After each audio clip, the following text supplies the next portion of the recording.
खुश रहे ना राग रहे, हम सबका प्यार पाले। आओ इस संसार में सम्मानित जीवन जी ले, सम्मानित जीवन जी ले। समय की पुकार है, समय की पुकार, समय की पुकार है, समय की पुकार।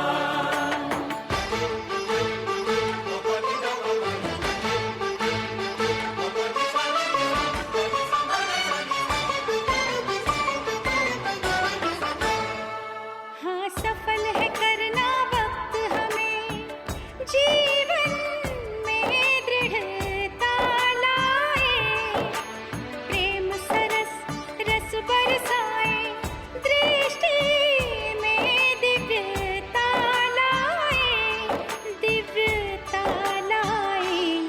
मन में रखें हम क्षमा भाव, जन जन का आदर कर ले। आओ इस संसार में सम्मानित जीवन जी ले, सम्मानित जीवन जी ले। समय की पुकार है, समय की पुकार, समय की पुकार है, समय की पुकार।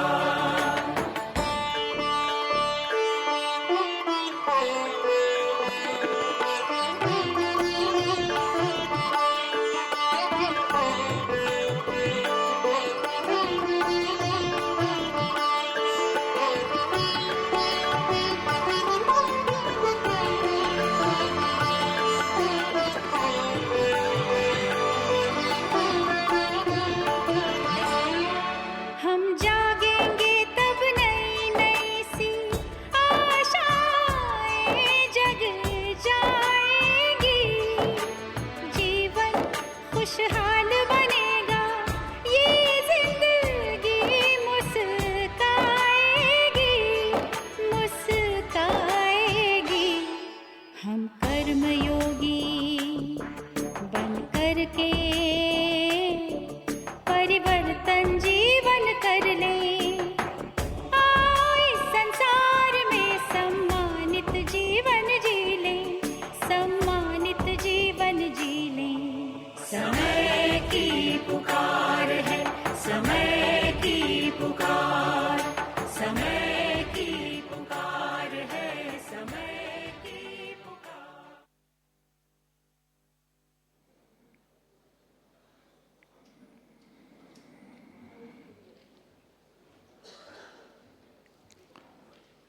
ओम शांति। शांति और सद्भाव के अग्रदूतों का हार्दिक स्वागत और अभिनंदन। एक बहुत बड़ी जिम्मेवारी आप सबके कंधों पर, विश्व में शांति और सद्भाव जिसकी आज आवश्यकता, और समय की पुकार, आध्यात्मिक सशक्तिकरण आज का सुंदर विषय। हमारे बीच आदरणीय सूर्य भाई जी, हम करतल ध्वनि से भ्राता जी का बहुत बहुत स्वागत और अभिनंदन करते हैं, जो आज के इस आध्यात्मिक सशक्तिकरण, जो बहुत ही ज्वलंत विषय है, उस विषय पर हम सबका मार्गदर्शन करने के लिए हमारे साथ हैं। आप जानते हैं, जब कभी अमेरिका की बात होती है तो अमेरिका जाना जाता है अपने डॉलर्स के लिए, अपने व्यापार के लिए। ब्रिटेन की जब कभी बात होती है तो ब्रिटेन जाना जाता है अपनी साम्राज्यवादी नीति के लिए। इटली की बात होती है तो इटली जाना जाता है अपने वास्तुकला, वास्तुशिल्प के लिए। लेकिन जब कभी भारत की बात होती है तो भारत जाना जाता है अपने धर्म के लिए, अपने दर्शन के लिए, अपने आध्यात्म के लिए। आध्यात्म हमारी पहचान रही है, हम सारे विश्व के आध्यात्मिक गुरु रहे हैं। एक बार हमारे यहाँ रशिया की एक बहन आई थी, वो अपना अनुभव साझा कर रहे थे कि उन्हें एक ललक पैदा हुई कि मैं सत्य को जानूं, आध्यात्म के विषय में जानो, परमात्मा को जानो। और मैंने अपने देश में अनेक लोगों से पूछा कि यदि मुझे आध्यात्म के बारे में जानना है, सत्य को जानना है, परमात्मा को जानना है, तो मैं कहाँ जाऊँ, इसकी जानकारी मुझे कहाँ मिलेगी? तो सभी ने एक ही बात कही कि यदि तुम्हें आध्यात्म की जानकारी चाहिए, सत्य को यदि तुम्हें जानना है, तो तुम भारत जाओ। भारत में ही तुम्हें सत्य और आध्यात्म का ज्ञान प्राप्त होगा। तो ये हमारी संस्कृति है, हमारी नींव है, हमारे रगों में ये बहता है। और सचमुच आप सब तो जानते ही हैं कि नारद जी मीडिया के पितामह, राइट?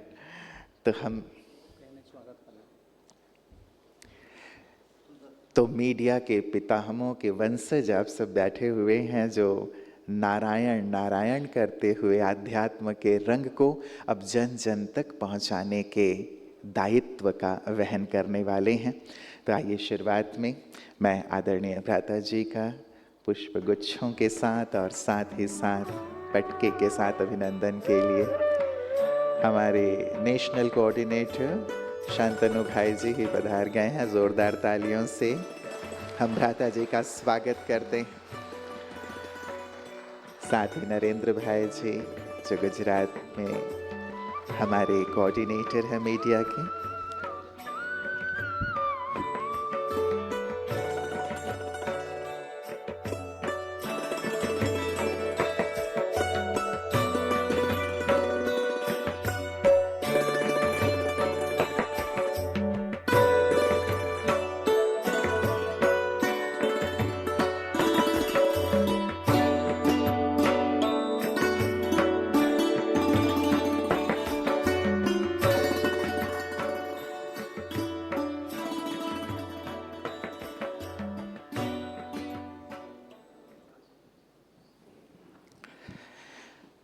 तो आज के सुंदर विषय पर हम सबका मार्गदर्शन करने के लिए आध्यात्म गगन के एक ऐसे दैदीप्यमान सूर्य हमारे सम्मुख हैं, जो पिछले 6 दशकों से आध्यात्म का गहन अध्ययन, आध्यात्म का गहन मनन और आध्यात्म को ही जिन्होंने अपना जीवन बना लिया है।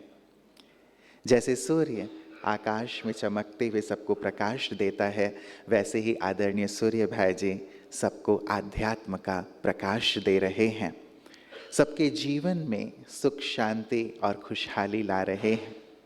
आपने अनेक किताबों की रचना की है, आप इन्हें टेलीविज़न पे, यूट्यूब में देखते रहते हैं, और जो सेवाएं आपने प्रदान की हैं समूचे विश्व को, उसके निमित्त आपको अनेक अवार्ड से भी सम्मानित किया गया है। चाहे वो चाणक्य अवार्ड है, विद्या वाचस्पति अवार्ड है, या फिर इंटरनेशनल सोशल आइकॉन अवार्ड है, या नेल्सन मंडेला लीडरशिप अवार्ड है। ये सारे अवार्ड भ्राता जी को प्रदान किए गए हैं। मैं और क्या कहूँ भ्राता जी के बारे में, इनके बारे में कुछ भी कहना सूर्य को दीपक दिखाने के जैसा है। तो भ्राता जी सीधे सीधे मैं विषय पर ही आऊँगा, और विषय की शुरुआत से पूर्व मैं चाहूँगा कि ये जो मुस्कुराते हुए हमारे मीडिया कर्मी आपको दिखाई दे रहे हैं, वैसे क्षेत्र में रहते हैं, अपने फील्ड में रहते हैं, तो थोड़ा तनाव रहता है, थोड़ा भागम भाग रहता है, आपाधापी रहती है, लेकिन यहाँ अपने घर में जैसे आए हैं तो बहुत ही मुस्कान चेहरे पर है, सुकून है। यही सुकून और मुस्कान सतत कायम रहे। क्या करें हमारे मीडिया के भाई बहन। ओम शांति।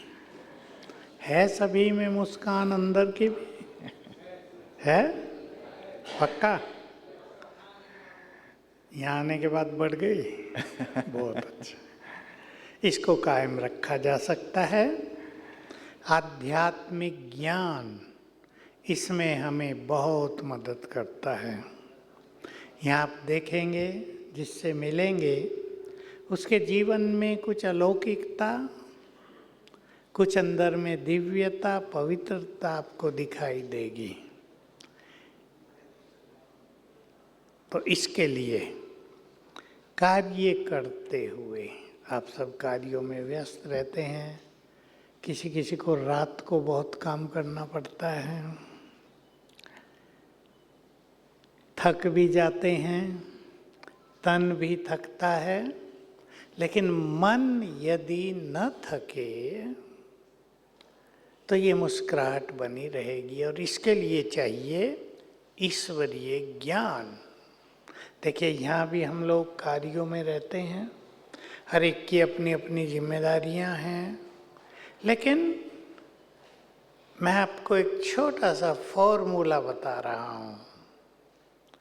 फॉर्मूला है, आपको याद भी रहेगा, ABCD फॉर्मूला। जिनको नोट करना हो कर लो, क्योंकि आपको दूसरों को भी सिखाना होता है। ABCD। A for acceptance. कुछ चीज़ों को हमें स्वीकार करके ही चलना होता है। कुछ चीज़ों को मनुष्य बदल नहीं सकता, चाहे वो परिवार की हो, देश की हो, इंटरनेशनल हो, प्रकृति की हो, बीमारी की हो। डॉक्टर भी कई बीमारियों में कह देते हैं अब we can't cure it, incurable disease. मनुष्य स्वीकार कर लेता है। बहुतों को मैंने देखा, स्वीकार करने से क्या हुआ, कैंसर हो गया, 4थी स्टेज का, फैल गया शरीर में। डॉक्टर ने बहुत कोशिश की, आखिर कुछ नहीं हुआ तो कह दिया भाई 6 मास से ज़्यादा नहीं जिंदगी जी सकते हो, इन्हें घर ले जाओ, इनकी सेवा करो।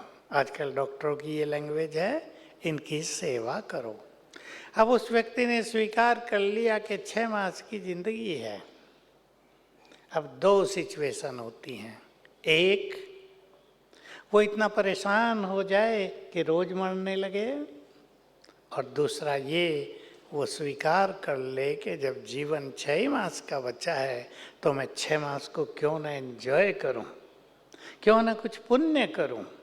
जब इस संसार से जाऊं तो ऐसे जाऊं कि संसार देखे कि मृत्यु हो तो ऐसी हो।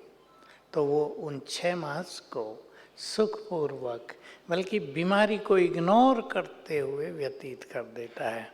एक्सेप्टेंस। B, bypass. बाईपास का अर्थ सब जानते हैं। कुछ चीज़ों पर हमें ध्यान नहीं देना है, साइड से निकल जाना है। आप तो खैर पत्रकार हैं, कहीं झगड़ा हो रहा हो तो जरूर पहुंचेंगे, बात क्या हुई भाई। लेकिन एक आम मनुष्य जिसका कोई संबंध नहीं होता उनसे, वो निकल जाता है, मुझे अपने लक्ष्य पर पहुंचना है। सी, कैंसिल। कुछ चीज़ों को जीवन में सदा के लिए कैंसिल कर देना होता है। This is not my subject. ऐसा कैंसिल करने से उन चीज़ों का इफेक्ट हम पे नहीं आता है। यहाँ आप देखेंगे, यहाँ रहने वालों ने कई चीज़ें कैंसिल कर दी हैं। दुनिया में भी कई लोग, मैं एक मोटा उदाहरण देता हूँ, नॉन वेज और ड्रिंकिंग को कैंसिल रखते हैं जीवन से। ये हमारे समाज का नियम ही नहीं है। मेरे पास आते हैं लोग जो कहते हैं हमारी पीढ़ी दर पीढ़ी किसी ने नॉन वेज नहीं खाया, शराब नहीं पी, हम भी नहीं खाते पीते, हमारे घर में सात्विकता है। कैंसिल किया हुआ है। और डी, डूइंग। जो कुछ करना है वो दृढ़ संकल्प के साथ करना है, तो जीवन की यात्रा सुखद हो जाएगी। मनुष्य क्या करता है, जिस चीज़ को कैंसिल करना उसको करने लगता है, जिसको एक्सेप्ट करना उसको रिजेक्ट कर देता है, तो परेशानियां बढ़ जाती हैं, टेंशन बढ़ जाती है। एक बात और इस प्रश्न के उत्तर में मैं कहूँगा, एक समझदार बुद्धिमान व्यक्ति को अपने हर कर्म को, अपने हर कार्य को, अपनी हर जिम्मेदारी को एंजॉय करना सीखना चाहिए। एक मन बना लें, मुझे अपने कार्य को एंजॉय करना है, तो ये संकल्प हल्का रखेगा, तनाव नहीं है होने देगा, और चेहरे पर मुस्कुराहट कायम रहेगी। जी, कितनी सुंदर सी बात है। शुरुआत में ही आपने हमें मुस्कुराने के या जीवन जीने के जो सुंदर सूत्र हैं वो प्रदान कर दिए। यूँ तो कहते भी हैं कि समस्याओं का आना पार्ट ऑफ लाइफ है, लेकिन उन समस्याओं से मुस्कुराते हुए हंसते खेलते बाहर आ जाना आर्ट ऑफ लाइफ है। और यही आर्ट ऑफ लाइफ आप यहाँ सीख रहे होंगे और संभवतः मुझे लगता है कि आध्यात्म इसी का नाम है। हम तो एक स्लोगन दिया करते हैं लोगों को, मुस्कुराइए समस्याएं भगाइए। कोई आपको कुछ बुरा बोल रहा है, मुस्कुरा के आगे बढ़ जाओ, नो प्रॉब्लम। और टकरा जाओ तो बड़ी समस्या हो सकती है। जी जी। और वैसे भी कहा जाता है कि मुस्कान तो ईश्वर ने हमें जैसे एक सिग्नेचर किया है, ईश्वर का सिग्नेचर है मुस्कान हमारे चेहरे पर। इसे हम किसी भी बात के कारण न जाने दें, लेकिन आज की चर्चा इसी पे कि ये चली क्यों जाती है। ब्रता जी, एक बात जब बात आई आध्यात्मिक सशक्तिकरण की, अध्यात्म की, तो कई बार हमें ऐसा लगता है कि ये तो हमारी संस्कृति है, ये तो हमारे संस्कार हैं, ये तो हमारे पुरखे करते आ रहे हैं। हमारे पुरखे भी आध्यात्म से जुड़े थे, हम भी आध्यात्म से जुड़े हुए ही हैं। लेकिन अभी फिर इस आध्यात्मिक सशक्तिकरण, समय की पुकार, इस विषय की आवश्यकता क्यों? क्योंकि हम तो जुड़े ही हुए हैं। ये मन में प्रश्न है। देखिए, अध्यात्म की रियल डेफिनेशन को मनुष्य ने समझा नहीं है। वो सोचते हैं कि मंदिर बना दिया, मंदिर में रोज चले जाना, पूजा पाठ कर लेना, भजन कीर्तन सत्संग कर लेना, ये अध्यात्म है। लेकिन आप में से बहुत लोग जानते होंगे, अध्यात्म शब्द आत्मा से बनता है।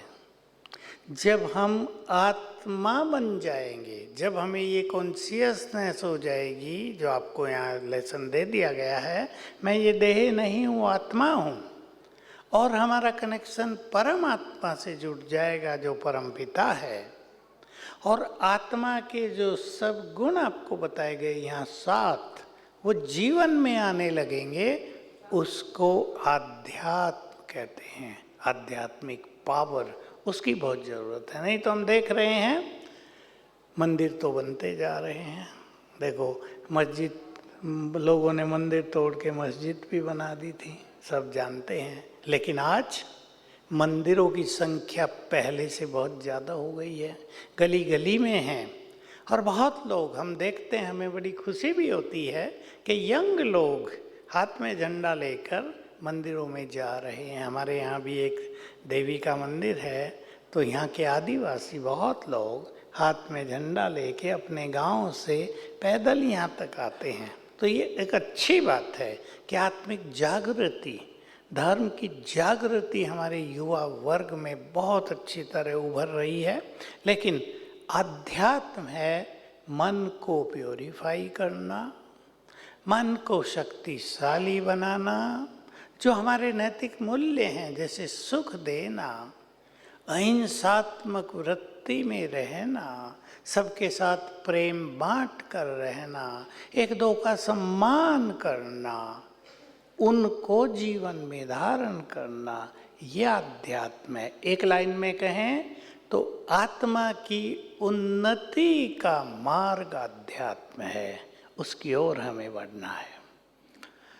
आत्मा की उन्नति का मार्ग, तो धर्म जो आज हमारे जीवन में है, जिन परंपराओं के साथ हम चल रहे हैं, क्या वो आत्मा की उन्नति नहीं कर रहा है? एक्चुअली हम देखते आ रहे हैं, ये बात मुझे कहनी थी। हम पिछले 100 साल का अगर इतिहास ले लें, मानवता का इतिहास नोट करें, आप सब इस बात से सहमत होंगे कि जो नैतिकता अब से 100 साल पहले थी, जो 50 साल पहले थी, वो सब लोप होती जा रही है। तो एक तरह से मानवता का पतन, बुद्धि का विकास, लेकिन मानवता का ह्रास, ये हम चारों ओर देख रहे हैं। तो इसको आत्मा की उन्नति न कहकर आत्मा का पतन कहा जाएगा। मुझे याद आ गई एक छोटी सी बात, हम बहुत छोटे थे, ये बात अब से 65 साल पहले की होगी। तो गांव में कोई दूध बेचता नहीं था। पहली बार गांव में एक दूधिया आया जो दूध खरीदने वाला था, साइकिल पे अपना केन लेकर। तो सभी बच्चे लोग छुप के देख रहे थे कौन दूध बेचता है। एक ही व्यक्ति ने दिया उसको दूध, 1-2 लीटर दिया होगा। तो फिर एक परंपरा चल गई, भाई दूध बेचना चाहिए। पहले दूध बांटा जाता था। तो हमारे भारत की जो महान परंपराएं थी वो समाप्त होती गई। अब मनुष्य को धन की ओर बहुत लालच हो गया है, स्वार्थ बहुत बढ़ गया है, क्रोध बहुत बढ़ गया है, अपवित्रता आप सब जानते हैं, आप उस फील्ड से हैं। रेप के केसेस कितने बढ़ रहे हैं, जो न्यूज़पेपर्स में नहीं आते उससे जो आते हैं उससे 10 गुना हैं। तो ये सब आध्यात्म नहीं है, पतन है। हमें पुनः अपनी मूल परंपराओं को धारण करके जो आप यहाँ देख रहे हैं, आध्यात्म के द्वारा मानवता का विकास करना है। तो हम आध्यात्म की शुरुआत कहाँ से करें, कैसे करें? देखिए, अध्यात्म की शुरुआत हम इस बात से करेंगे, और ये सबको अवेयरनेस हमें देनी है, मैं कौन हूँ। जब मनुष्य को आत्मा के मूल स्वरूप का ज्ञान होने लगेगा और एक आध्यात्मिक संपूर्ण ज्ञान प्राप्त होगा, सतयुग के आदि में हम क्या थे, कैसे हम नीचे उतरते आए हैं, शायद आपका लेसन होता हो यहाँ। तो आत्मा की स्मृति, मैं ये देह नहीं हूँ, आत्मा हूँ, यहाँ निवास कर रही हूँ, इस देह का संचालन कर रही हूँ, इन आँखों से देख रही हूँ। मैं अगर उदाहरण दूँ तो गीता का 2रा अध्याय इसके लिए बहुत सुंदर उदाहरण है, जब वहाँ दिखाया है कि अर्जुन मोहवश हो जाता है, मैं युद्ध नहीं करूँगा, सामने तो मेरे अपने लोग खड़े हैं, तब उसे ज्ञान दिया जाता है तुम आत्मा हो, ये सब भी आत्माएं हैं, आत्मा मरती नहीं, अजर अमर अविनाशी है, तुम व्यर्थ सोच रहे हो कि मैं इन्हें मारने वाला हूँ। तब बहुत सारा ज्ञान देने के बाद अर्जुन को जागृति आती है, तुम कौन हो, और तब अंत में अर्जुन के महावाक्य हैं, अब मुझे स्मृति आ गई, मेरा मोह नष्ट हो गया है, अब मैं युद्ध के लिए तैयार हूँ। तो आत्मिक स्मृति, आत्मिक दृष्टि, आत्मिक भाव सब आत्माएं हैं। यहाँ से हमें आध्यात्म की शुरुआत करनी है, जो आप कर चुके हैं। कई बार मन में एक द्वंद्व उत्पन्न होता है कि इस आध्यात्म के पथ पर यदि मैं चलना शुरू करूँगा, सुनना बहुत अच्छा लगता है, सुकून मिलता है, यहाँ भी हमें सब कुछ अच्छा लग रहा है, लेकिन मेरी कई आदतें हैं, मैं कई जगहों से जुड़ा हुआ हूँ, मेरी कई मान्यताएं हैं, खान पान की हो सकती है, कुछ सुबह देर से उठने की आदत की हो सकती है। तो कई बार जब हम ऐसी शुद्ध मार्ग की ओर चलते हैं तो मन में एक द्वंद्व उत्पन्न होता है, अरे ये सारी चीज़ें छोड़नी पड़ेंगी, और बहुत कठिनाई और दिक्कत महसूस करने लगते हैं हम, इसलिए इस शुरुआत से थोड़ा घबराते हैं। देखिए, आज के संसार को आप देख लीजिए, हमारे भारत की कल्चर में एक बहुत सुंदर नियम था, early to bed early to rise. सब जानते हैं, इंग्लिश तो शब्द इतनी तो बड़ी है। जल्दी सोना जल्दी उठना। आपका केस अलग है, आपको रात को काम करना पड़ता है। Makes a man happy healthy and wise. ये सत्य बात थी, ये ऋषियों के द्वारा कही गई बात थी। हम अपनी परंपराओं को त्याग चुके। अब से 100 साल पहले हम अपने देश की बात करें, हमारे देश में साधन नहीं थे सुखों के, कच्चे घर होते थे। मुझे याद है, हम छोटे थे, गांव में एक भी पक्का घर नहीं था, केवल जो जमींदार था उसका एक पक्का घर था। सुख साधन, सुख सुविधाओं के साधन कुछ नहीं थे, लेकिन मनुष्य में मानवता बहुत थी। राहगीर आते थे पैदल। मुझे याद है, हमारा घर गांव के किनारे पर है, एक पेड़ घर में, तो राहगीर रोज कम से कम 1-2 राहगीर वहाँ दिन में आके विश्राम करते थे। हमारा काम होता था उन्हें शरबत पिलाना, किसी को भूख लगी है भोजन दे देना। ये भारत की महान परंपरा। अब सुखों के साधन बढ़ गए, सब कुछ सुख है। पानी बाल्टियों से नहीं उठाना, पानी कुओं से बाहर से नहीं लाना है, टोंटी खोली पानी आ गया। हमें लकड़ी नहीं जलानी भोजन बनाने के लिए। मैं माताओं को कहा करता हूँ कितने सुख सुविधाएं माताओं को मिली हैं, पर क्या माताएं सुखी हुई? सब कहते हैं नहीं हुए, और तरफ चली गई समस्याएं जीवन में। तो ये अध्यात्म की कमी है। कुछ छोड़कर ही कुछ मिलता है संसार में। एक वैज्ञानिक को देखो जो नहीं रिसर्च करता है, सब कुछ भूला रहता है। मैं गया, हमारे एक रिलेटिव डीआरडीओ में चंडीगढ़ में वैज्ञानिक हैं मिसाइल्स में, उनकी पैंट थोड़ी सिंपल सी थी। मैंने कहा अरे भाई पैंट तो अच्छी पहन लो, तुम्हें सैलरी कितनी हाई मिलती है, 2 लाख मिलती है, पैंट तो अच्छी पहन लो। वो मुझे हंसने लगे। कहा भाई साहब हमारे यहाँ तो ऐसे वैज्ञानिक हैं, उन्हें यदि आप देखो तो उनकी हथेली पे 10 रुपये जरूर रखोगे, बहुत गरीब है बेचारा। तो कुछ छोड़ कर ही तो कुछ पाया जाता है। मैं ब्रह्मोस में गया, सिकंदराबाद, हैदराबाद सिकंदराबाद में वो है। मुझे बुलाया किसी विशेष कारण से। बहुत बड़ा कैंपस, हमारे यहाँ से भी ज़्यादा शांति, चिड़िया पर न मारे। प्रोग्राम हुआ, 150 वैज्ञानिक बैठे थे। मैं उनके चेहरे देखने लगा। मैं डायरेक्टर से पूछा इनको क्या हुआ है? कहा बस ये मगन रहते हैं, न खाने की चिंता, पत्नी से भी कभी कभी मिलते होंगे, वो भी तंग हो जाती है, छोड़ के चली गई हैं कईयों की। तो कपड़े भी ठीक से नहीं पहनते। तो कुछ छोड़ कर ही कुछ मिलता है, कुछ त्याग के बाद ही कुछ मिलता है।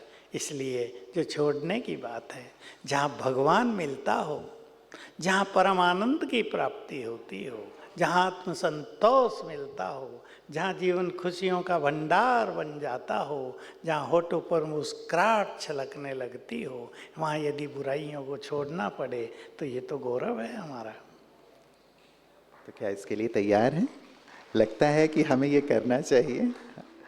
सचमुच एक कंफर्ट जोन से बाहर आकर या कुछ प्राप्तियों के लिए, श्रेष्ठ प्राप्तियों के लिए एक्सपेरिमेंट करने के लिए, हमेशा के लिए नहीं। कई बार हम सोचते हैं लाइफ टाइम के लिए ऐसा करना कहाँ पॉसिबल है, लेकिन कम से कम 7 दिन 21 दिन के लिए तो कुछ एक्सपेरिमेंट ज़रूर किए जा सकते हैं, क्योंकि हम हर एक चाहते हैं कि हमारे अंतर मन में सुकून हो, शांति हो, आनंद हो। तो भ्राता जी ने हमें प्रेरित किया है, ज़रूर इसका एक्सपेरिमेंट करके देखिएगा, और लगता है यदि कि सचमुच ये हमें कुछ प्राप्त कराने वाला है तो इस पद पे आगे बढ़ें, क्योंकि एक जिम्मेवारी का पद आप लोगों के पास है। आप सब एक ऐसे स्थान पर हैं जहाँ से आप समाज को एक दिशा देते हैं, और जब तक हम सशक्त नहीं होंगे, हमारे अंदर वो सुकून और शांति, वो शक्ति नहीं होगी, तो समाज को भी हम उस ओर नहीं बढ़ा पाएंगे। और जहाँ तक भ्राता जी एक बात कह रहे थे साइंटिस्ट की, तो मुझे एक बात याद आई गई कि एक साइंटिस्ट बाज़ार में गए, वहाँ एक महिला दिखाई दी, तो उन्होंने कहा लगता है मैंने आपको कहीं देखा है। तो उस महिला ने कहा घर चलो मैं बताती हूँ कि तुमने मुझे कहाँ देखा है। वास्तव में वो उनकी पत्नी थी। तो सचमुच ऐसी गहनता साइंटिस्ट में होती है, और वही साधना आप सबके जीवन में भी है, क्योंकि जब आप न्यूज़ तैयार करते हैं तो आप भी ऐसे ही डूब जाते हैं। प्रति जी बात वही आती है कि हम बहुत ज़्यादा व्यस्त हैं, और जब ये बात आती है कि आध्यात्म की ओर बढ़ना है, इस सुकून का अनुभव करना है, गहनता में उतरना है, तो लगता है कि इसके लिए बहुत समय देना पड़ेगा। और 24/7 हम मीडिया कर्मी तो व्यस्त रहते हैं, हमें भागते ही रहना होता है। तो क्या कोई सहज आसान तरीका हो सकता है जिससे हम इसकी शुरुआत करें, अनुभूति करें? देखिए, एक बात सबको ख्यालों में उतार लेनी चाहिए। हमारे मन में बहुत ज़्यादा शक्ति है, वो सोई रहती है, और हम अपनी शक्तियों को वेस्ट थिंकिंग में वेस्ट करते रहते हैं। आप एक्सपेरिमेंट करके देखो, मैंने तो हजारों एक्सपेरिमेंट कराए होंगे। यदि मन को शांत और पावरफुल कर दिया जाए तो 1 घंटे का काम आधे घंटे में पूरा हो जाएगा। ये जो व्यस्त है मनुष्य, बहुत माताएं मुझे कहा करती हैं, माताएं बुरा तो नहीं मानेंगी मेरी बात सुन के, बहुत कहती हैं भाई जी बहुत व्यस्त हैं, कुछ टाइम नहीं मिलता राजयोग करने के लिए। जब मैं पूछता हूँ तो व्यस्त किस किस में हैं, और मैं उन्हें कहता हूँ कि पड़ोसी ना बैठे तो 2 घंटे ऐसे ही निकल जाते हैं ना बात करने में, बहुत हल्के हो जाते हैं, सारा दिल खोल के रख देते हैं एक दूसरे के आगे। इससे बिजी वो है जो अपना टाइम सफल नहीं कर रहे हैं। आप मन की शक्ति को बचाना सीख लें, यहाँ सिखाया जा रहा है वो आपको। मन की शक्तियों को बचाना सीख लें तो आपको पता चलेगा आपके कार्यों का बोझ, जिम्मेदारियों का टेंशन बहुत हल्का हो गया, और तब आपकी एफिशिएंसी, कार्य शक्ति बहुत बढ़ जाएगी। आपके जो अंदर छुपे हुए टैलेंट्स हैं बहुत बढ़ जाएंगे। मैं आपको उदाहरण दे दूं हमारे यहाँ का। हमारे यहाँ जो आप बहुत अच्छे गीत सुन रहे हैं, एक ऐसा व्यक्ति जो हमारे साथ रहता था शुरू से, जब से हम यहाँ आए, जो केवल 7वीं क्लास तक पढ़ा है, उसने अति सुंदर गीत लिखे। मैं सोचा करता, मेरे साथ ही रहता था, हम कल्चरल प्रोग्राम इकट्ठा करते थे। उसके गीत लिखने में रिफाइननेस आती गई, सुंदर शब्द जुड़ते गए। ऐसे ऐसे गीत लिखे जिनको सुनकर हम एकाग्र चित्त हो जाते हैं, प्रभु प्रेम में मगन हो जाते हैं। तो मैं सोचा करता था, क्या सूरदास कुछ पढ़े लिखे थे? क्या कबीरदास के पास भी कोई डिग्री थी? क्या तुलसीदास ने भी यूनिवर्सिटी में पढ़ाई की थी? नेवर। हमारे अंदर टैलेंट्स हैं, कई योग्यताएं हैं। इसके बाद, उनके बाद अब हमारे पास जो बहुत सुंदर गीत लिखने वाले भाई हैं, 12वीं क्लास तक पढ़े हुए, कितने सुंदर उनके वर्ड्स होते हैं। तो आप सबके अंदर भी बहुत सारी छुपी हुई योग्यताएं होती हैं। आप राजयोग का अभ्यास करेंगे, मन को रिफाइन होने देंगे, वेश से मुक्त करेंगे, ईर्ष्या द्वेष से मुक्त रहेंगे, तो वो योग्यताएं बाहर आ जाएंगी। आप तेजी से आगे बढ़ेंगे अपने फील्ड में ही, आप प्रसिद्ध हो जाएंगे, आप प्रमोट होंगे, आपको महसूस होगा हमारी योग्यताएं बढ़ रही हैं। तो मन की शक्तियों को बचाएंगे, समय बच जाएगा, जिम्मेदारियां बहुत हल्की लगेंगी आपको, आप एंजॉय करेंगे। जो एक बात मैंने कही उसको आप याद रखना, साथ ले जाना, एंजॉय करना है अपने कार्यों को, तो टाइम निकलेगा। उसमें थोड़ा टाइम आप अध्यात्म में देंगे। इसके लिए कोई हमें 4-8 घंटे देने की ज़रूरत नहीं पड़ती। 1 घंटा रोज आप दे दें, स्पेयर करें, उससे आपको ऐसी एनर्जी मिलेगी कि आपको जीवन की यात्रा का आनंद आएगा। और इसीलिए जो ब्रह्मा कुमारी इसके केंद्र हैं, सुबह सुबह वहाँ पे बहुत ही सुंदर परमात्मा के महावाक्य, बहुत ही सकारात्मक सुंदर बातें सुनाई जाती हैं, ताकि आत्मा शक्तिशाली बन सके और अपने सारे दिन के कार्य को बहुत सहजता से कर सके। जिसे आप यहाँ भी चारों ओर देख पा रहे होंगे, सभी कार्य तो कर रहे हैं लेकिन चेहरे पर एक मुस्कान के साथ और हल्केपन के साथ। और इस पर बहुत गहराई से चिंतन करने की आवश्यकता है। जो भ्राता जी ने कहा, यदि हम अपने मन की शक्ति को पहचान लें तो शक्ति से सचमुच बहुत कुछ किया जा सकता है। क्योंकि साइकोलॉजिस्ट कहते हैं कि हम अपने मन की शक्ति का केवल 5 से 7% ही इस्तेमाल करते हैं, बाकी शक्तियाँ सोई रहती हैं, उन्हें जागृत करने की आवश्यकता है। और शायद इसीलिए भगवान ने भी गीता में भ्राता जी कहा है, योगः कर्मेषु कौशलम। तो ये जो अंतर मन की शक्ति है, कैसे इसे हम जागृत करें? एक बात आपने कहा, हम व्यर्थ से खुद को मुक्त रखें। ये जो अंतर मन में हमारी शक्तियां हैं, कैसे इसे जगाया जाए ताकि हम अपने कार्य क्षेत्र में और बेहतर से बेहतरीन कर सकें? बहुत इम्पोर्टेंट क्वेश्चन है ये, क्योंकि हम भी, मुझे याद है 11वीं क्लास में हम थे, हमारे सीनियर्स ये कहा करते थे कि मनुष्य के मन में बहुत शक्तियाँ उन्हें जगाओ। हम पूछते थे, भाई जगाएं कैसे? मनुष्य सोया हो उसको जगा दिया जाए, शक्तियों को कैसे जगाएं? क्या सचमुच हमारे पास शक्तियां हैं? क्या हैं वो? तो किसी के पास इसका उत्तर नहीं होता था। हमारे यहाँ साइकोलॉजी के प्रोफेसर भी आए जब हम छोटे थे, उनसे भी हम पूछते थे, वो भी ये बात कहते थे कि इन शक्तियों को जगाएंगे कैसे? No answer. जब हमने राजयोग और ज्ञान बहुत अच्छी तरह सीखा तो समझ में आया कि शक्तियां निवास करती हैं मनुष्य के मन में। ध्यान देंगे इस बात पर, शक्तियां कहाँ हैं? मनुष्य के मन में। और मन की शक्तियों से ही तन की शक्तियां भी बढ़ती हैं। आप इसके बहुत सारे एग्जाम्पल ले सकते हैं। मैं एक हंसी का एग्जाम्पल दिया करता हूँ, आज भी दे देता हूँ। दिल्ली से हमारे यहाँ ही दो भाई आ रहे थे, उन्होंने ही सुनाया। एक का पैर थोड़ा लंगड़ा था, वो धीरे चल रहा था, पास ही स्टेशन था, पैदल जा रहे थे सामान लेके। दूसरे ने कहा भाई तुम तो ट्रेन छुटवाओगे आज, तेज चलो जरा। उसने कहा भाई मेरा पैर ठीक नहीं है, तुम चलो आगे, कुछ हो जाए तो चेन खींचना, मैं पहुंच जाऊंगा भाग दौड़ कैसे भी। अब वो थोड़ा आगे गया था, 3 मिनट ही हुए थे, इस लंगड़े व्यक्ति को 4 कुत्तों ने जोर से भौंकना शुरू किया और ये इतना तेज भागा कि उनसे पहले पहुंच गया।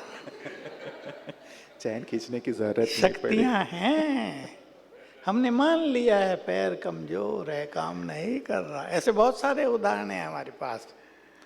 तो शक्तियां हमारे अंदर हैं, हम उनसे अवेयर नहीं है, उनकी पहचान हमें नहीं होती है। अब इनको जगाना है हमें। मैं तो इस पे बहुत कुछ सुनाता हूँ, जो सुनते होंगे उन्होंने बहुत कुछ सुना होगा। हम भगवान की संतान हैं, पहला संकल्प। जैसे टाइगर का बच्चा टाइगर होता है, सर्वशक्तिवान की संतान भी तो बहुत शक्तिशाली होंगी। पहले हम इसे एक्सेप्ट करें हमारी शक्तियों में। जैसे हमने उनको एक्टिवेट करना शुरू कर दिया, आई एम मोस्ट पावरफुल, मैं कमज़ोर नहीं हूँ, बहुत शक्तिशाली हूँ, क्योंकि मेरा पिता सर्वशक्तिवान है। फिर एक चीज़ जिस पे बहुत कुछ हमने कार्य किया और कराया है, पावर ऑफ सबकॉन्शियस माइंड, हमारे अंतर मन की, अवचेतन मन की शक्तियाँ। जब हम सवेरे उठते हैं, आप भी अपनी शक्तियों को ऐसे ही जगाएंगे। जब आप उठते हैं सो के, अगर आप देर तक रात को जागे हैं और आप 9 बजे उठे हैं, नो प्रॉब्लम। उठने पर 10 मिनट मनुष्य का सबकॉन्शियस माइंड जगा रहता है। इनमें से पहले 5 मिनट आप यूज कर लो। उठो, हाथ मुंह धो लो बस, और फिर चाहे घूमते हुए चाहे बैठकर चिंतन करो, मैं सर्वशक्तिवान की संतान, बहुत शक्तिशाली हूँ। हमारे आध्यात्म में उसका शब्द है मास्टर सर्वशक्तिवान हूँ। 7 बार कर लो, शक्तियाँ जगने लगी। रोज करेंगे, पहले 3 मिनट में, 5 मिनट में आपकी सोई हुई शक्तियाँ जग जाएंगी और जिसका मन फिर शक्तिशाली बन जाएगा। मैं आपको 1-2 बात सुना देता हूँ। जो शक्तिशाली है, जो इसको हम स्वमान कहते हैं, जो अपने स्वमान को बढ़ा देंगे, उनके संकल्प सफल होने लगेंगे। एक बात, बहुत बड़ी बात है ये, इसको संकल्पों की सिद्धि कहते हैं। दूसरी बात और इम्पोर्टेंट, सफलता उनके आगे पीछे घूमेगी। हमने इसके प्रयोग इंटरव्यू देने वालों को, हायर कंपटीशन एग्ज़ाम देने वालों को बहुत कराए, बहुत सफल हुए। तो इस तरह सवेरे उठकर पहले 3, जो सवेरे उठते हैं उनके लिए तो बहुत अच्छा होगा, क्योंकि अमृत वेला ब्रह्म मुहूर्त में दैवीय शक्तियाँ, डिवाइन पावर्स ऊपर से मनुष्य को बहुत कुछ देती हैं। वो उठना तो सबसे सुंदर है जीवन की यात्रा के लिए। पर आप अपने कारोबार के कारण देर से सोते हैं, प्रिंटिंग प्रेस देर तक काम करती हैं, वहाँ आपको देने होते हैं न्यूज। तो जब भी उठो ये प्रयोग करना, आप अपने को बहुत एनर्जेटिक, बहुत शक्तिशाली महसूस करेंगे और जीवन में सफलता आपके चारों ओर घूमने लगेगी। हम सबके कार्य क्षेत्र में उपयोग में आने वाली ये सुंदर सी बातें हैं, जिन्हें आप प्रैक्टिकली अपने फील्ड में अप्लाई करके ज़रूर देखिएगा। क्योंकि ब्रता जी, कई बार मन में एक प्रश्न आता है कि क्या आत्मा परमात्मा की बातें केवल आध्यात्मिक धारणा हैं या व्यवहारिक जीवन में इनका कोई उपयोग भी है? क्योंकि आध्यात्म को आज हमने थोड़ा अलग कर दिया है और जीवन को अलग कर दिया है। क्या ये आध्यात्मिक बातें जो हम यहाँ सुन रहे हैं मूलभूत जीवन में कारगर हैं और हमें सफल करने वाली हैं? भक्ति और मंदिर मस्जिद की बात को अगर एक तरफ रख दें तो हमारा भारत जो अध्यात्म का देश है, उसमें साधु संतों को जो घर छोड़कर संन्यास ले चुके, उनको सोचते हैं लोग इनके पास आध्यात्मिक शक्ति है। एक दूसरी भी चीज़ किसी को बुरी लग सकती है, क्योंकि ये बात बहुत लोग सुन रहे हैं। भारत में बहुत सारे लोग तांत्रिक शक्तियाँ अपने पास इकट्ठा कर लेते हैं और सोचते हैं ये आध्यात्मिक शक्तियाँ हैं। ये भी आध्यात्मिक शक्तियाँ नहीं हैं। आध्यात्मिक शक्ति है आत्मा को जो ताकतवर बनाए, पवित्र बनाए, सद्गुणों से भरपूर करे। मैं एक ही बात कहूँगा इसके बारे में। मान लो कोई व्यक्ति अपने क्रोध को जीत नहीं पाता, वो आध्यात्मिक शक्ति से भरपूर नहीं है।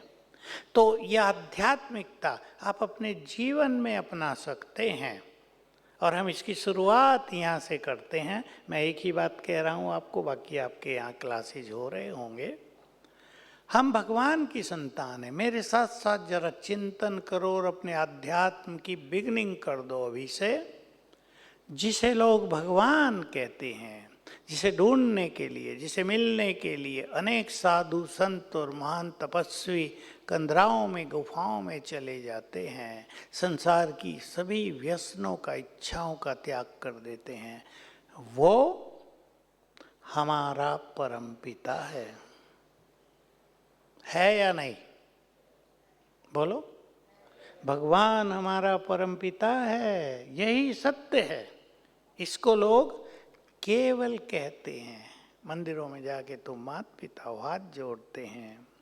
हमारी इंडियन फिलोसॉफी में भी है, माता पिता हो, बंधु सखा हो। अब हम मान लें आज से जो भगवान है, जो सर्वशक्तिवान है, जो प्यार का सागर है, जो ज्ञान का सागर है, सुखों का सागर है, वो मेरा माता पिता है। एक मिनट आंखें बंद करके इस चिंतन में चलें सभी। वो मेरा माता पिता है, इट मीन्स वो मेरा है। फील करें, माता पिता बच्चों के होते हैं ना, वो मेरा है, वो मुझे बहुत प्यार करता है। उसके पास जो कुछ है वो सब मेरा है, उस पर मेरा अधिकार है। मांगने की बात नहीं, मांगने वालों को बहुत थोड़ा मिलता है। यहां से आप अपने अध्यात्म की शुरुआत करेंगे। रोज याद दिला दो अपने को, वही सवेरे याद दिला दो 10 मिनट में, जो भगवान है वो तो मेरा माता पिता अर्थात मेरा है, उस पर मेरा अधिकार है। ये अपनापन जितना बढ़ेगा, समझ लें आप आध्यात्म के मार्ग पर आगे बढ़ने लगे हैं। अधिकार है उस पर, अधिकार से सब कुछ प्राप्त करेंगे, उसकी शक्तियों पर भी अधिकार है। और एक सुंदर बात आपको कह रहा हूँ, सीख लें। यहाँ जो राजयोग का बहुत समय से अभ्यास करते हैं वो तो इसको जानते हैं और सीख लिया होगा। जब भी आपको कहीं कठिनाई आ जाए, आने वाली है, संसार का हाल तेजी से बिगड़ रहा है, जब भी आपको कठिनाई महसूस हो, कोई प्रॉब्लम दिखाई दे, अब आप जानते हैं दोनों देश युद्ध की तैयारी कर रहे हैं, कुछ भी समस्याएं चारों ओर खड़ी हो सकती हैं, क्योंकि युद्ध में विजय चाहे किसी की भी हो, नुकसान तो दोनों पक्षों को होता है। कोई भी समस्या आ जाए, प्रकृति के प्रकोप सामने आ जाएं, तेज भूकंप होने लगे, सागर का पानी उछलने लगे, तेज आंधी साइक्लोन चलने लगे, इतना याद कर लेना। ये नहीं हे भगवान बचाओ, इससे काम नहीं चलेगा। वो मेरा है, उसको कहना आ जाओ। आपको फीलिंग होगी वो आ गई आपकी मदद में। ये अधिकार की फीलिंग, अधिकार को बढ़ाते चलना, यहाँ से आपकी शुरुआत होगी आध्यात्म की। जितना इसको आगे बढ़ाएंगे, रोज आप अनुभव कर सकते हैं, जहाँ भी कठिनाई हो उसको बुला लेना, लेकिन अधिकार से, भक्तों की तरह हाथ जोड़ के नहीं, मांगना नहीं। माता पिता है हमारा, जैसे माताओं पर, पिता पर बच्चों का अधिकार होता है ना। रात को भूख लग गई हो बच्चे को 2 बजे, रोएगा, मम्मी भोजन चाहिए, मम्मी देगी ना। ऐसे ही वो भी हमें मदद करने के लिए तैयार है। यहाँ से आप शुरू कर दें, उससे जुड़ जाएंगे, बस वो आपका, आप उनके अधिकार और एक दूसरे के समीप पहुंचते जाएंगे। उसको पाने के लिए गुफाओं कंदराओं में जाने की जरूरत नहीं पड़ेगी। खुशखबरी है ना ये बहुत बड़ी। किस किस को ये सबसे बड़ी खुशखबरी लग रही है कि भगवान को इतनी सहजता से, हाँ तो एक बार जोरदार ताली तो बजा दें इस सुंदर से खबर के लिए। यूँ तो आप सबको खबर देते हैं, आज इस मंच से आपको ये खबर इस स्थान से मिल रही है कि परमात्मा हमारे माता पिता हैं और बहुत ही इजीली अवेलेबल हैं हमारे लिए। उन्हें ये चिंता है कि मेरे बच्चे निश्चिंत हो जाएं, उन्हें ये चिंता है कि मेरे बच्चे हर सुखों से भरपूर हो जाएं। तो हमारी चिंता वो कर रहे हैं, बस हमें उनके साथ खुद को कनेक्ट कर लेना है। मन में आपके कई प्रश्न होंगे, यूँ तो मेरे पास कई प्रश्न हैं, लेकिन आपके मन में यदि कोई प्रश्न है तो मैं आपको आमंत्रित करूंगा कि कृपया। सोच भी रहे होंगे कि भगवान भी किसी की चिंता करता है क्या? आपने ऐसा शब्द बोल दिया। आइए प्लीज। आप माता पिता अपने बच्चों की चिंता करते हो या नहीं? अगर वो माता पिता है तो जरूर चाहता है मेरे सब बच्चे सुखी हो जाएं। माइक दे दो भाई। हाँ प्लीज माइक दें। तो परमात्मा हमारे माता पिता, हमारी चिंता करने वाले, बस अब आप निश्चिंत होकर यहाँ से जाएंगे जब आप उनसे जुड़ जाएंगे राजयोग के माध्यम से। जी प्रता जी। ओम शांति। सर मेरा सवाल है आपसे, कुछ जानना चाहता हूँ आपसे अध्यात्म के बारे में। जब हम अपनी कलम पकड़ते हैं सच्चाई लिखने के लिए, तो कलम जो है संपादक की होती है और स्याही जो उसमें होती है वो मालिक की होती है। तो हम कई बार तो हम जो कई बार जो है वो सच्चाई जो है लिख नहीं पाते हैं, तो हम स्ट्रेसफुल हो जाते हैं। तो अध्यात्म के जरिए कैसे उसको दूर किया जाए, ये मेरा सवाल। क्योंकि होता क्या है, तो हम जब हम लिखते हैं तो हमको स्पॉन्सर्स के बारे में सोचना पड़ता है, हमको अपने एडवर्टाइजर्स के बारे में सोचना पड़ता है। तो किस प्रकार जो है हम अध्यात्म के जरिए ऐसी मुश्किल घड़ी में अब सामना करें, मुश्किल घड़ी का? बिल्कुल ठीक प्रश्न है आपका, बहुत उचित। हम भी जानते हैं इस बात को, क्योंकि हर पत्रकार स्वतंत्र तो नहीं है सच्चाई के लिए। और भले ही मैं तो हंसी में कहा करता हूँ कि कहावत तो ये है सत्यमेव जयते, पर हो रहा उल्टा, असत्यमेव जयते। इसलिए आपको एक बैलेंस तो बनाना ही पड़ेगा, क्योंकि आपको काम भी करना है, आप मालिक नहीं हैं। तो सत्य को भी ऐसे ढंग से प्रस्तुत करें कि सत्य कड़वा ना लगे। कहते हैं ना सत्य कड़वा होता है, सत्य में मिठास भर दें। ये तो मैजिक ऑफ लैंग्वेज है ना, ऐसा कर दें। और अगर आप उस टाइम ये करने लगें कि शिव बाबा को बुला लिया करो, ये समस्या है, तो काफ़ी मदद का अनुभव होगा। तो सर कई बार हमको जो है सोशल मीडिया का सहारा लेना पड़ता है, चाहे हम पत्रकार मेन स्ट्रीम मीडिया में है, पर हमें सिर्फ सोशल मीडिया का सहारा लेना पड़ता है सच्चाई लिखने के लिए। Thank you.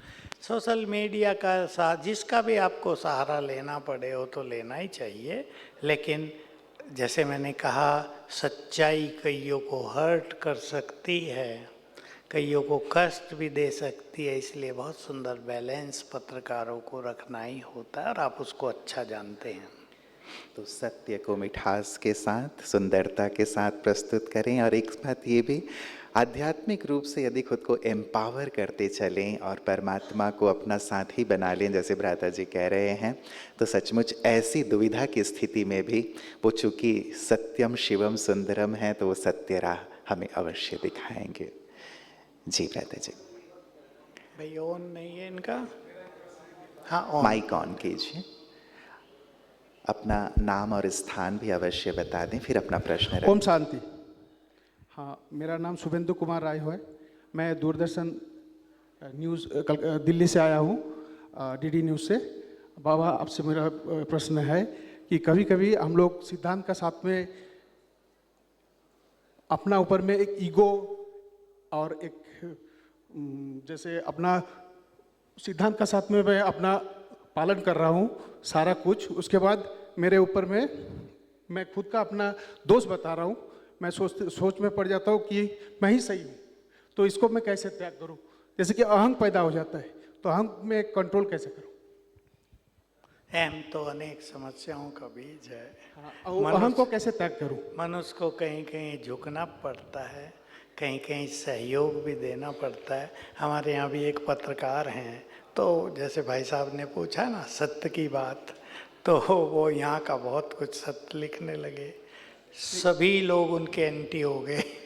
हाँ, जैसे लगता है कि मुझे लगता है कि मैं ही सही हूँ, हाँ, सारा काम मैं सही कर रहा हूँ, फिर भी दुनिया वाले हमसे गलत सोच रहे हैं, तो मैं एडमेंट रह जाता हूँ। तो इस चीज को मैं कैसे ब्रेक करूँ? आप अपने सत्य में स्थिर हो जाएं, विजय आखिर सत्य की होगी, भले या सत्य का फिर बोल बाकी सबसे मतलब दुश्मनी पैदा हो जाता है। हाँ, वही हो जाता है।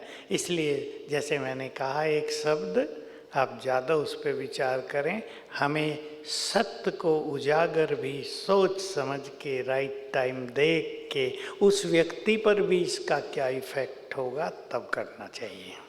ये बहुत ध्यान में कुछ देर के लिए चुप बैठ जाना। हमारा ही दोस्त पत्रकार है, मैंने पत्रकारिता की हुई है, लेकिन सब उसके शत्रु बन गए। जिधर से वो गुजरता है लोग टेढ़ी नजर से देखते, आ गया। जैसे असंतोष का कारण होता है मेरा जो सोच था, उस सोच का साथ में सिंक्रोनाइज नहीं हुआ, तो मेरे अंदर में लगता है कि ये हमसे गलत डायरेक्शन में हो गया, तो 180 डिग्री आउट ऑफ फेज हो गया, तो मैं उसके साथ में सहमत नहीं हो पाया। तो मेरे अंदर में होता है कि बस मेरा ही जो सिद्धांत है उसी पे वो भी आ जाए, सेम पैरेलली चले। तो नहीं, ठीक है, आप और थोड़ा सा आध्यात्मिक ज्ञान ले लें, इसमें बहुत क्षमा करना पड़ेगा, बहुत लाइट है आपका समाधान, आपके अंदर से निकल जाएगा। जी, प्रणाम। शुक्रिया, बहुत बहुत शुक्रिया। आइए बहन। हेलो, मेरा नाम अनीता शर्मा है और मैं जयपुर से हूँ और मैं खुद का न्यूज़पेपर पब्लिश करती हूँ बात नाम से। मैं क्या है कि मैं सबके लिए बहुत अच्छा करती हूँ, सबके बारे में अच्छा सोचती हूँ, लेकिन मतलब मैं अगर किसी का अच्छा भी करती हूँ तो वो मतलब बुरा हो जाता है, मतलब वो मेरे साथ बुरा ही करते हैं, ऐसा क्यों? ये कलयुग में एक कॉमन बात है और सबके साथ है, आप ये ना सोचना। नहीं, मतलब मैंने कभी भी किसी का मतलब बुरा मैंने सोचा ही नहीं कभी। मैं उत्तर दे रहा हूँ, आप ये ना सोचना कि ये केवल आपके साथ हो रहा है, ये जितने भी यहाँ बैठे हैं ना सबके साथ, और हमारे साथ भी होता है। मुझे अपने अनुभव है, जिन लोगों को बहुत कष्ट में डाल दिया गया था, जो लोग परेशान होके निकल रहे थे, उनको मैंने वापस बुला के यहाँ रखा और कुछ दिन के बाद वही मेरे एंटी हो गए। तो ये है, कुछ चीज़ों को हमें स्वीकार करना है, लेकिन अपने सत्य के मार्ग पे आगे बढ़ते रहना है। अगर वो अपनी बुराई नहीं छोड़ते तो हम अपनी अच्छाई क्यों छोड़ें? अपनी मनोस्थिति को नहीं बिगाड़ना है, परेशान नहीं होना है। मैं हमेशा एक बात ध्यान में रखता हूँ और वही सिखाता हूँ, बातें तो बहुत होंगी, घर घर में बातें हैं, लेकिन अपनी मनोस्थिति को, अपनी खुशी को, अपनी शांति को बिगाड़ना नहीं है। ये है एक अच्छे समझदार व्यक्ति की नहीं, मतलब जब मैंने किसी का इतना अच्छा किया, मतलब जब करती रहती हूँ, अच्छा ही करती रहती हूँ, सोचती भी अच्छा हूँ, लेकिन वो जिसका मैं अच्छा करती हूँ वो ही मेरे साथ बुरा करता है। आप अच्छा करते रहो, हाँ, आखिर अच्छाई का फल अच्छा अवश्य मिलेगा। ईश्वर तो देख ही रहे हैं होगा, उसको, होगा। आपको अच्छे का अच्छा मिलेगा। मैंने भी कहीं एक लाइन पढ़ी थी ब्रता जी, जो आपने कही कि यदि दुर्जन अपनी दुर्जनता नहीं छोड़ता तो सज्जन को अपनी सज्जनता भी नहीं छोड़नी चाहिए। वो जितना दृढ़ है अपनी दुर्जनता में, हम भी तो अपनी सज्जनता में दृढ़ रहें, उसको भी फल मिलेगा उसकी दुर्जनता का। ओम शांति। मैं भारती जैनानी, पश्चिम बंगाल, कलकत्ता से। मैं 20 सालों से पत्रकारिता कर रही हूँ सर, और मैं आपका प्रोग्राम निरंतर देखती हूँ, मुझे बहुत अच्छा लगता है।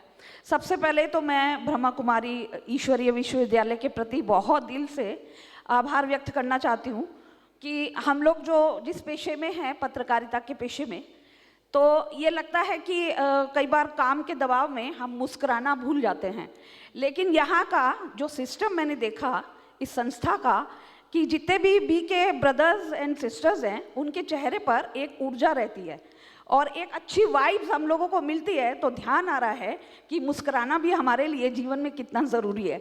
तो दिल से आभार व्यक्त करती हूँ मैं संस्था के प्रति। और ये मैं चौथी बार आ रही हूँ यहाँ पे। सूर्य भाई जी से मेरा सवाल है कि आजकल जो रिलेशनशिप को लेकर के सर जो कहीं गिरावट आ रही है, जैसे हस्बैंड वाइफ का रिलेशन, जैसे माँ और बेटे का रिलेशन, जैसे बॉस और कलीग का रिलेशन, तो रिलेशनशिप को स्ट्रॉन्ग करने के लिए माना क्या ऐसा संस्कार होना चाहिए, या किस तरह हम अपने क्रोध पर या आवेश में ना आए या वाणी पर संयम रखें, तो ये रिलेशनशिप जो समाज में किस तरह इम्प्रूव होगी, ये सर बताएं। बहुत अच्छा, थैंक यू। बहुत अच्छा।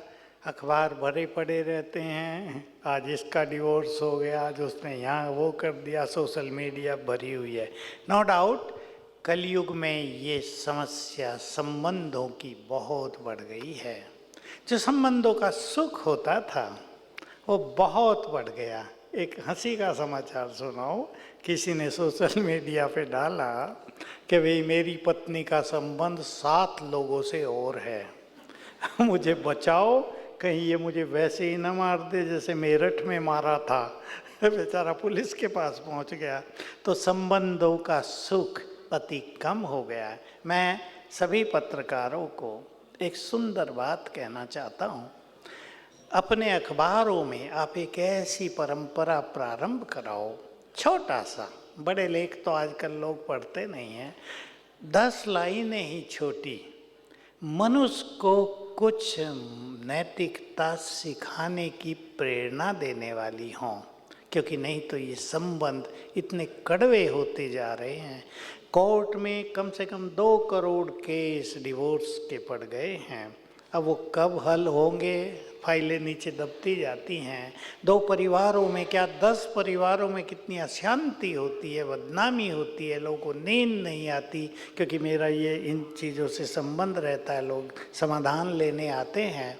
तो मैं देखता हूँ फिर लड़की डिप्रेशन में जा रही है, लड़का सुसाइड करने की सोच रहा है, समाज में बदनामी हो गई है। तो कुछ ऐसा जीवन जीने की कला, चाहे इस नाम से एक छोटा सा स्तंभ शुरू कर दिया जाए।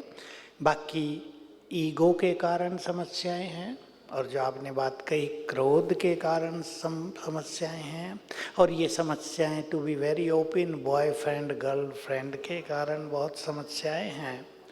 तो इसके लिए एक अभियान चलाने की ज़रूरत है। इनसे मुक्ति मनुष्य पा सकता है यही ईश्वरीय ज्ञान के द्वारा। हम तो पूरा प्रयास कर रहे हैं, और जिनसे कांटेक्ट होता है वो ठीक हो जाते हैं। विचार बदलने से संबंधों में मधुरता आ जाती है। तो आपका बहुत अच्छा क्वेश्चन है, बहुत प्रैक्टिकल है, लेकिन आंसर अलग अलग बड़े हो सकते हैं। जी, बहुत बहुत शुक्रिया। ये अंतिम प्रश्न ले रहे हैं भ्राता जी, समय को देखते हुए अपना परिचय देंगे। मैं राकेश निकम जलगांव महाराष्ट्र से आया हूँ, और मेरा खुद का मैं एडिटर हूँ, मेरा खुद का वीकली न्यूज़पेपर है। मेरा क्वेश्चन ये है, अगर परमपिता भगवान अगर सर्वशक्तिमान है, तो आज जो अपंग अपाहिज बच्चे या जो अन्न भूख के लिए तड़प रहे, तो उसका निवारण क्यों नहीं करता? ठीक है, बहुत अच्छा प्रश्न है, बहुत अच्छा प्रश्न है। और दूसरा सवाल है, और आज के युग में जो लोग अवैध अनैतिक कार्य करके जो पैसा कमा रहे, जो सुख भोग रहे, और जो लोग नीति नियम और अच्छे मार्ग को राह पे चल के पैसा कमा रहे, वो इतने सुखी नहीं है जितने वो सुखी है। हाँ, ठीक बात है, ठीक बात है। बहुत सुंदर और व्यवहारिक प्रश्न। आपने आधा उत्तर तो दे दिया। जो गलत काम कर रहे हैं, जो गलत तरीकों से धन कमा रहे, अनैतिक कर रहे हैं, उनका ही या उस जन्म में या अगले जन्म में उनको फल मिलता है कि वो भूखे रहते हैं, अपंग होते हैं, कष्ट पाते हैं जीवन में। एक बात मैं आपको राज की बता देता हूँ। ईश्वरीय ज्ञान जब आप लेंगे, बहुत ज़्यादा पूरा ले लेंगे, तो आपको समझ में आएगा ये कलयुग का एंड है।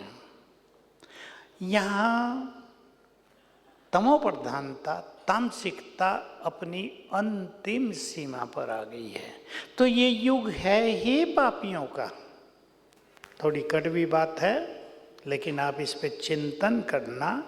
यही कारण है कि ऐसे वैसे लोग सुखी हैं, जेंटिल लोग थोड़ा अभाव में रहते हैं। ऐसा नहीं जेंटिल लोग कष्ट पाते हैं, उनके पास धन कम होगा, पर वास्तविक सुख, वास्तविक संतोष उनके पास ही होता है जो अच्छे कर्म करते हैं। इसलिए हमें यह सोचकर कि ऐसे वैसे लोग बहुत सुखी हैं, हमें भी ऐसे वैसे काम नहीं करने चाहिए। वो आंतरिक रूप से सुखी नहीं है। मैं ऐसे बहुत लोगों को जानता हूँ जो मेरे पास आते हैं, भाई जी रात को नींद नहीं आती।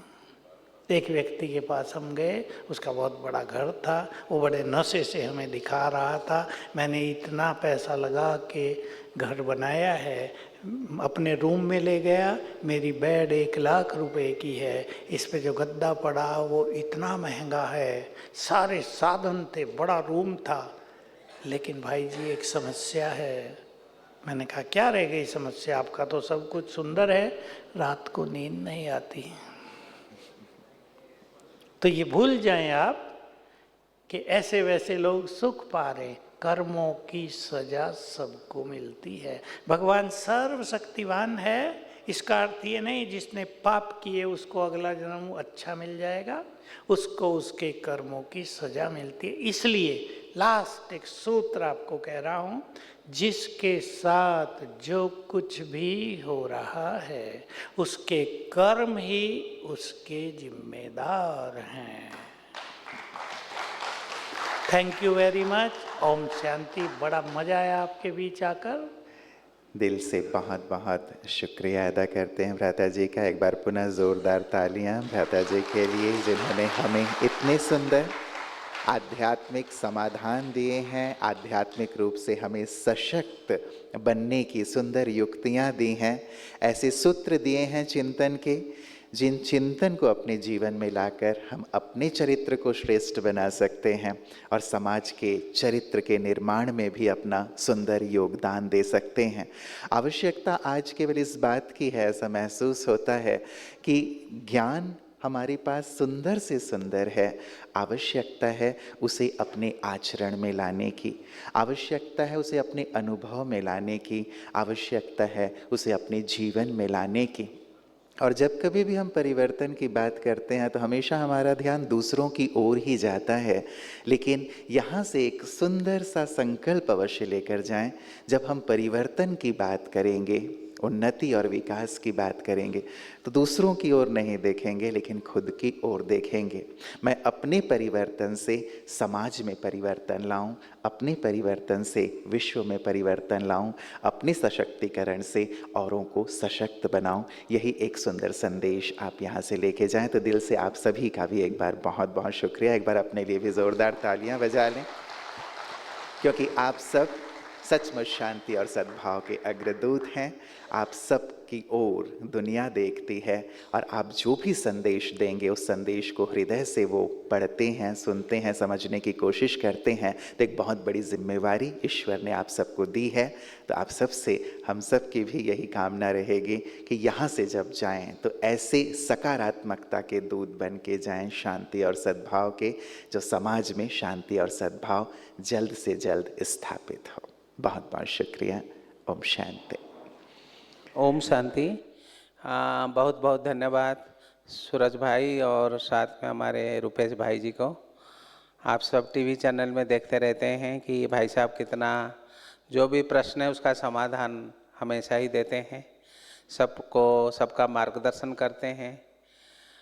हमें बहुत गर्व है कि हमें मीडिया प्रोग्राम में भाई साहब को जाना नहीं हुआ, कोई दूसरे, क्योंकि कार्यक्रम नहीं था तो मैंने कहा कि भाई साहब आपको रहना है।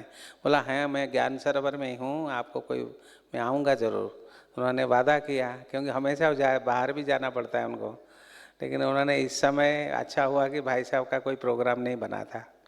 आपको विशेष बहुत बहुत धन्यवाद।